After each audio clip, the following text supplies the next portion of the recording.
እኔ ጠጥቼ አላውቅም። አንቺን ካገኘሁ በኋላ ትቼዋለሁ። ያ ያለፈ ታሪክ ነው። አንቺ ካገኘሁ 3 ነው 4 ብቻ ነው የጠጣሁ።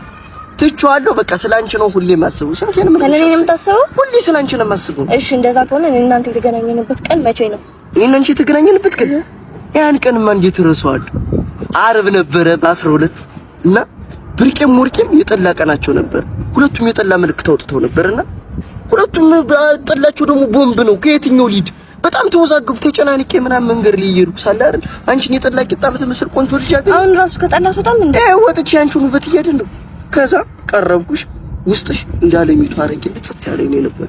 እኔ ቆንጆ አረቄ ጠላ እስኪ ካረቄና ጠላውታ አቋምሽ እኮ የምናሹ የጠላ ምልክት ታውቂዋለሽ። እንደዛ ቀጥ ያልሽ እኮ ነሽ የኔ ፍቅር። ልቀቀኝ በእግዚአብሔር። አንድ ነገር ልንገር፣ ሁሌ ጠላ ከምንጠጣ ለምን የፈረሱ ቤተክርስቲያኖችን አትሰጣ? የቤተክርስቲያን ፈርሶብን ምስጥ በልቶብን ፈራርሶብን ይሁን እንደምታዩት የምንቀደስበት የምንጎደስበት አተን ዝም ብለን በበለል ነው ያለነው። እባካችሁ እናቴ ልጆቻችን እርዱን፣ በቤትም በደጅም ያላችሁ እርዱን እባካችሁ። ይህም የምታዩት አካውንት የራሱ የፈረሰው የማርጌ ጊዮርጊስ አካውንት ሲሆን በዚህም የተቻላችሁ እንድታግዙ ስንል በጊዮርጊስ ስም እንጠይቃለን።